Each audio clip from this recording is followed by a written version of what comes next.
ඉතින් ඔයාලා හැමෝටම සුබ දවසක්.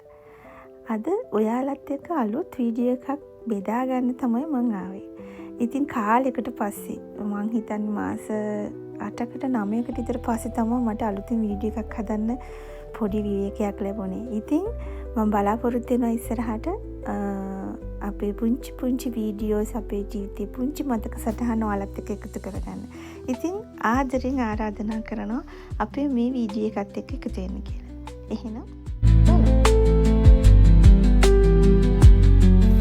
ඉතින් අපි අද යන්නේ ඕස්ට්‍රියාවල තියෙන බලකොටුවක් බලන්න. ඉතින් ඒ ඓතිහාසික ස්ථානයක් නිසා එය යුරෝපයේ විශාලතම සහ බලගතම බලකොටු වලින් එකක් විදියට මේක සලකනවා. ඉතින් එම බලකොටුවට අදාළ ඉතිහාසගත විස්තර මම ඔයගලන්ට වීඩියෝ එක යන අතරතුර පැහැදිලි කරන්නම්.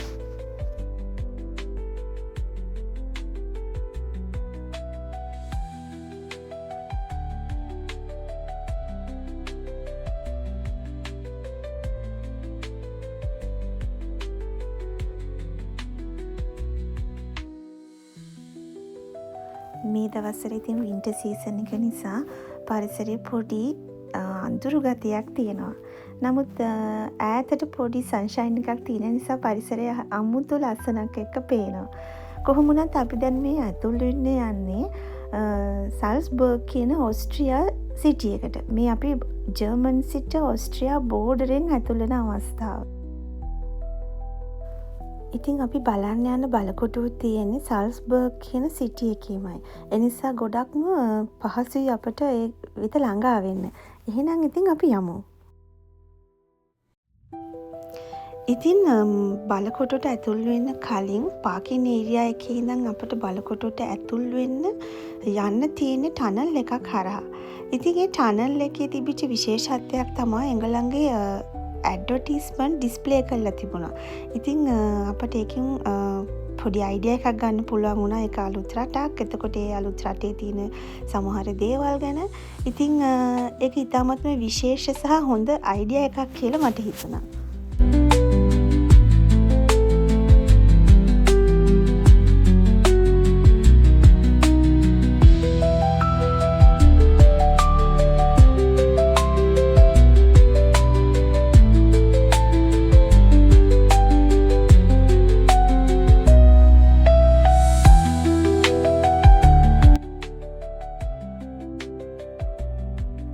ඉතින් අපි අද මේ යන්න හදන්නේ ඕස්ට්‍රියාවේ තියෙන ෆෝර්ට්‍රෙස් හොහෙන්සල්ස්බර්ග් කියන බලකොටුව බලන්න.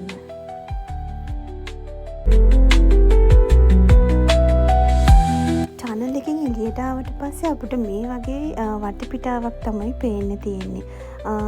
එතන මෙහා පැත්තේ පඩිපෙළක් තියෙනවා. ඉතින් මේ පඩිපෙළෙන් තමයි අපිට බලකොටුවට ඇතුල් වෙන්න ඉඩ හදලා තියෙන්නේ.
ඉතින් ඔයාලට මම මෙම ඉතිහාසගත බලකොටුව ගැන පොඩි විස්තර ටිකක් පැහැදිලි කරන්නම්.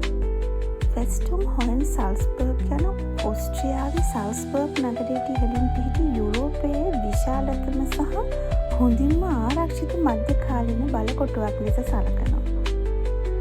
1977 දී අග රදගුරු ගෙබනාන්ට විසින් ආරම්භ කරන ලද මෙය වසර 900කට වඩා වැඩි ඉතිහාසයක් තියෙන බව ඉතිහාසයේ සටහන් වෙනවා. විශේෂයෙන්ම ඉතිහාසගත තොරතුරු වල සටහන් වෙන්නේ සල්ස්බර්ග්ගේ කුමාරවරු සහ අද රදගුරුවරුන්ගේ බලය සුරකීම සඳහා මෙම බලකොටුව ඉදිකර බවයි.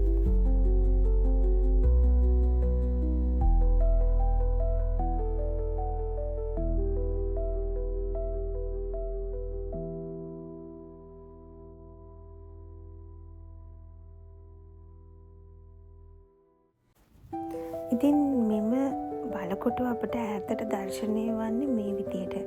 ඉතාමත් ප්‍රෞಢ සහ විශාලත්වයෙන් වැඩි ඒ වගේම ඉතා ආරක්ෂිත ස්ථානයක පිහිටා තියෙන බලකොටුවක් විදිහට අපට ඈතට මේක දර්ශනය වෙනවා. ඒ වගේම ඕස්ට්‍රියාවට අදාළ ඔවුන්ගේ ජාතික කොඩියත් ඔවුන් එම බලකොටුවේ උඩ තබා තියෙනවා.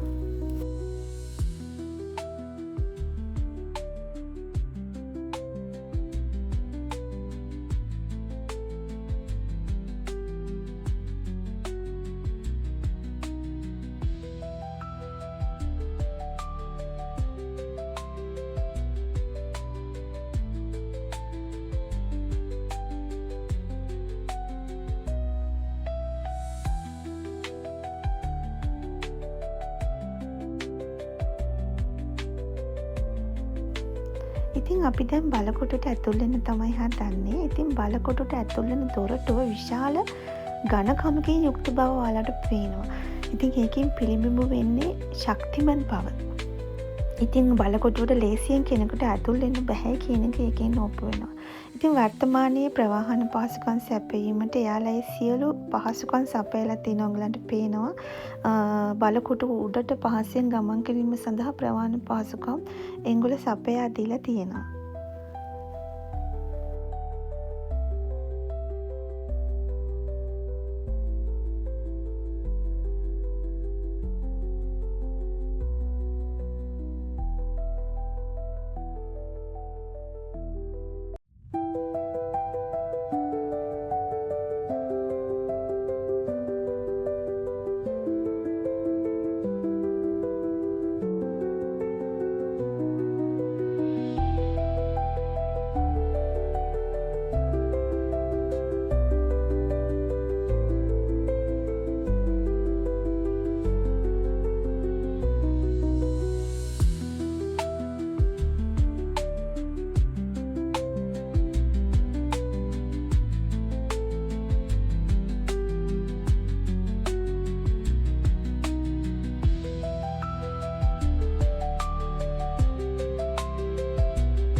බලකොටුවට ඇතුල් වෙන දෙවන පිවිසුම් දොරටුව අපිට මෙතනින් දක්නට ලැබෙනවා. දොරටුවේ සටහන් වෙලා තියෙනවා ඇතුලේ මාර්ගගත සිතියම. එතකොට ඒයින් අපට පහසු අවබෝධයක් ලබා ගන්න පුළුවන් ඇතුලේ දේවාල ස්ථානගත වෙලා තියෙන විදිය ගැන. ඉතින් මෙතනින් ටිකට් පත් අපිට මිලදී ගන්න තියෙනවා. ඉන්පසු වම් පස දොරටුවෙන් අපට බලකොටුවට ඇතුල් වීමට හැකියාව තියෙනවා.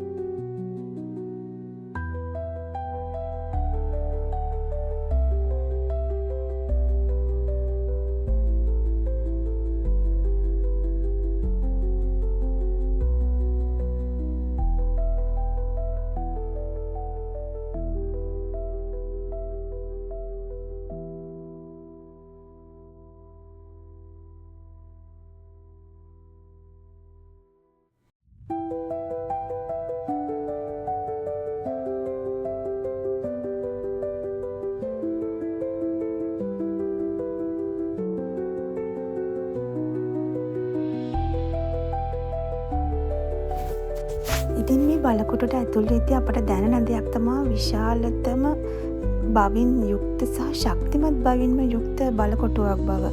ඉතින් හැම අතින්ම විශාල ආරක්ෂාවකින් යුක්තව මේක හදලා තියෙනවා කියලා අපිට තේරෙනවා. කෙනෙකුට ඇතුළු වීම ඉතාමත් අපහසුයි. එමෙන්ම අපට බලකොටුව උඩට ගියාම පේනවා මුළු නගරයම ආවරණය වෙන පරිදි මුළු නගරයම පැහැදිලිවම දැක බලාගත හැකි වන පරිදි ඔවුන් ස්ථානයක් තෝරාගෙන මෙම බලකොටුව නිර්මාණය කිරීමට පෙළඹිලා තියෙනවා කියලා.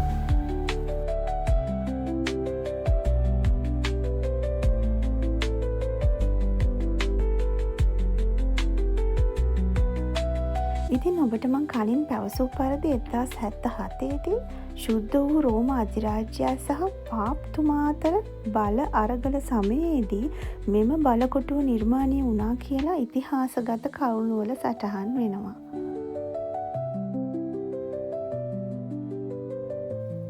එමින්ම වැඩිදුරටත් සටහන් වෙන්නේ පල්ලියේ දේපළ සහ සල්ස්බර්ග් නගරය ආරක්ෂා කිරීම සඳහා මෙම බලකොටුව ඉදිවුණ බවයි.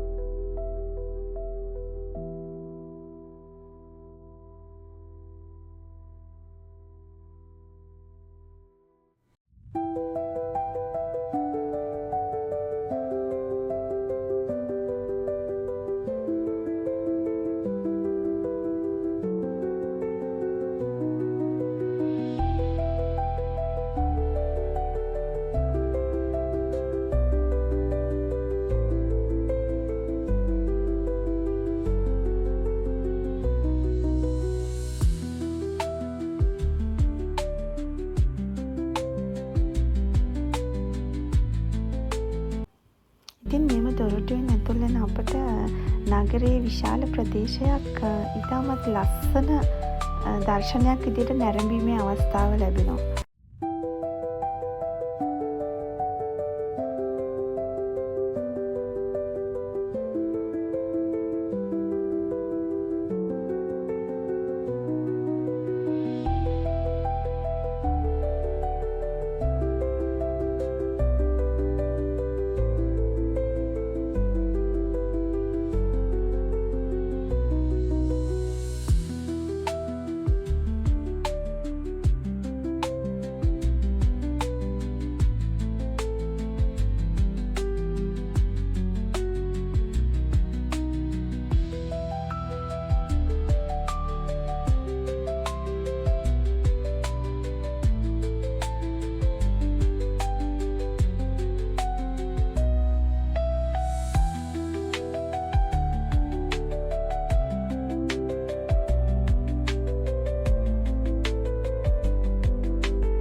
තවදුරටත් අපි මෙම බලකොටුවේ ඉතිහාසගත කරුණු ගැන සැලකිලිමත් වන විට ඔවුන් සඳහන් කර තියෙන්නේ 15 වන සියවස අගභාගයේදී අගරදුගුරු ලෙනාජ් කොචැච් විසින් බලකොටුව විශාල ලෙස පුළුල් කර නවීකරණය කරලා තියෙනවා කියලා.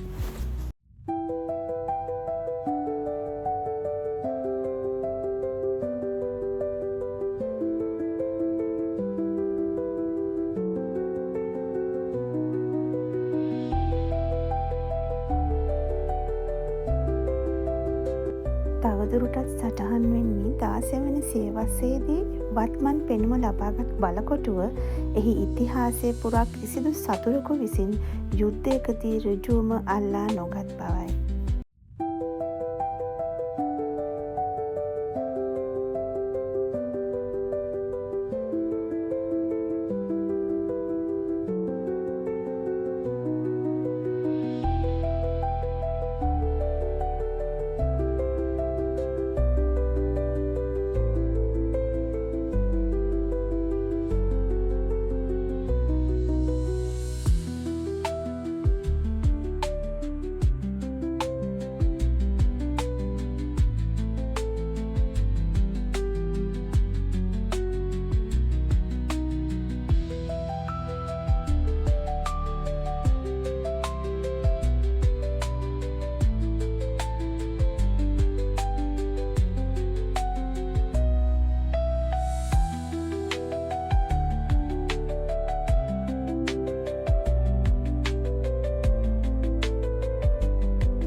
මෙම බලකොටුව මූලික වශයෙන් ආරක්ෂක බලකොටුවක් ලෙසත් පසුකාලීනව සිරගයක් ලෙස සහ හමුදා බැරක්කයක් ලෙසත් භාවිතා වූ බව ඉතිහාසගත කරුණුවල සටහන් වෙනවා.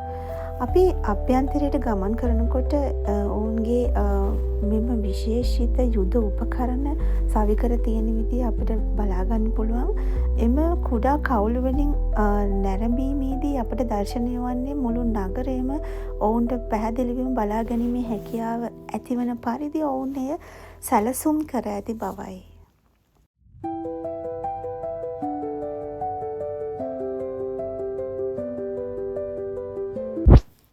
මෙම කුටියට ඇතුළු වන අපට විශේෂිත වූ දේවල් කීපයක් බලාගන්න පුළුවන්. අපේ ශ්‍රී ලංකාවට ආබිනික වූ රූකඩ කලාව ඕස්ට්‍රියාවට අදාළව ඔවුන්ගේ සංස්කෘතික අංගයක් ලෙස සහ ඔවුන්ටම ආවේනික වූ දේවල් වලින් සැකසී ඇති ආකාරය අපට බලාගන්න පුළුවන්.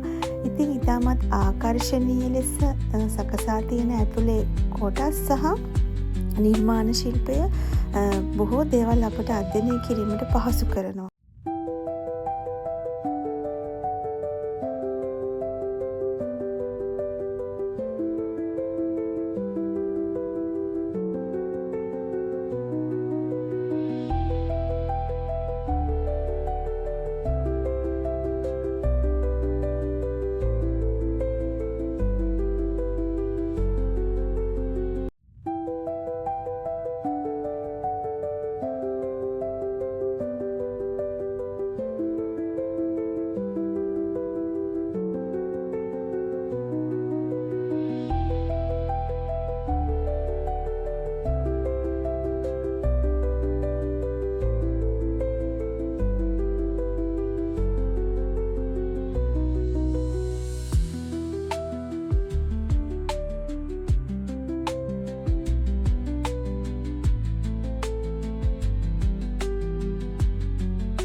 වර්තමාන තත්ත්වය වන විට මෙම බලකොටුව යුරෝපයේ වඩාත්ම ආකර්ශනීය සංචාරක ස්ථානයක් බවට පත්වෙලා තියෙනවා.